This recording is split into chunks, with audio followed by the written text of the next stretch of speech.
Assalamualaikum warahmatullahi wabarakatuh. Alhamdulillahillazi anzala ala abdil kitaba wa lam yaj'al lahu iwaja. Asyhadu la ilaha illallah wahdahu la syarikalah wa asyhadu anna Muhammadan abduhu wa rasuluh. Allahumma sholli ala Muhammad wa ali Muhammad. Allahumma sholli ala Muhammad wa ali Muhammad.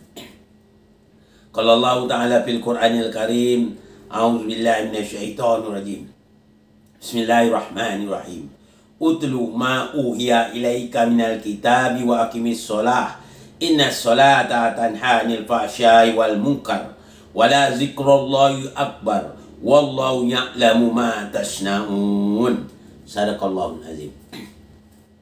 Pertama-tama dan terutama marilah kita bersyukur kepada Allah Subhanahu wa taala yang mana telah memberikan kesempatan kesehatan kepada kita semua, ya, kita bisa hadir dalam melaksanakan suatu taklim. Mudah-mudahan Allah tetap beserta kita. Kaum muslimin rahimakumullah, sebagaimana yang difirmankan Allah di dalam surah An-Kabut ayat 45 yang baru saja ya saya baca. Allah katakan, bacalah apa yang telah diwahyukan Allah kepadamu, kitab Al-Quran. Maka dirilah solat. Sesungguhnya solat itu mampu mencegah perbuatan yang keji dan mungkar. Ya. Jadi solat itu akan mampu mencegah perbuatan yang keji dan mungkar. Nah, kita banyak yang bertanya, ya Ustaz, dia orang itu solat, tapi dia perbuatan yang mungkar itu masih tetap dikerjakannya. Bagaimana Ustaz? Ada pertanyaan demikian. Jawabnya yang jelas, kalau dia solat, dia melakukan perbuatan yang keji atau yang mungkar itu dikerjakan juga, berarti dia tidak solat. Walaupun dia melakukan solat, berarti solat dia itu tidak punya makna sama sekali, tidak punya kekuatan.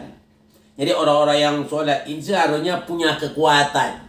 Kekuatannya apa? Mampu mencegah perbuatan yang keji dan mungkar. Yang keji itu bagaimana? Yang dikatakan pasya itu kejahatan yang datang dari diri kita, lagi dalam diri kita itu dapat kita cegah. Dan yang mungkar mampu juga yang di luar. Perbuatan yang di luar itu mampu kita cegah. Itulah maknanya orang-orang yang solat. Yang solat seperti inilah yang punya solat yang sebenarnya atau hakikat solat itu. Yang hakikat solat itu ya, bisa kita menjadi merealisasi solat kita dalam kehidupan kita sehari-hari. Itu. Jadi kalau kita tak mampu merealisasi solat kita dalam kehidupan sehari-hari, berarti solat kita tidak diterima oleh Allah Subhanahu wa taala. Jadi yang buktinya solat orang yang diterima oleh Allah, orang itu solat berarti dia mampu mencegah perbuatan yang keji dan mungkar itu mampu ditegahnya. Itulah yang sebenar-benar orang yang solat. Ya. Jadi kita harus tahu yang hakikat solat itu mampu dia mencegah perbuatan yang mungkar, ya, fasya itu perbuatan yang keji, ya, dan mungkar. Fasya itu suatu perbuatan yang datang dari dalam dirinya, dan mungkar yang datang dari luar. Jadi mampu dia cegah. Itu nak bermakna solatnya diterima oleh Allah Subhanahu wa taala. Tapi kalau solatnya tidak mampu mencegah perbuatan mungkar, berarti solatnya tidak diterima oleh Allah Subhanahu wa taala. Nah, itu harus kita tahu. Ya, banyak pertanyaan-pertanyaan yang tentang solat itu, ya. Kita harus paham juga tentang solat, bukan hanya sekedar bacaan saja, ya, bukan sekedar bacaan solat saja. Ya, kita harus paham betul makna yang terkandung dengan solat tersebut, ya. Makanya sumbernya kita harus tahu. Ya, sumbernya harus tahu. Maka Allah katakan itu, utlu ma uhiya ilaika minal kitabi wa aqimis shalah. Bacalah apa-apa yang diwahyukan Allah kepadamu adalah kitab, kitab Al-Quran, wa aqimis shalah. Dirikan salat.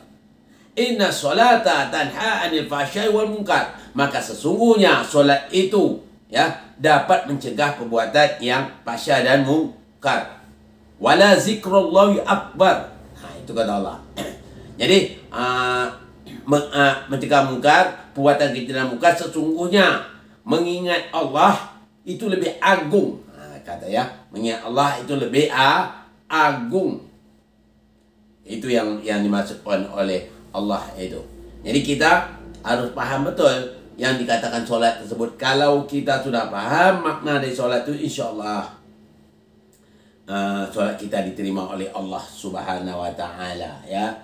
Jadi untuk itu saya memberikan jawaban yang tegas. Hakikat solat itu adalah mampu dia merealisasi solat itu dalam kehidupan sehari-hari. Bagaimana caranya?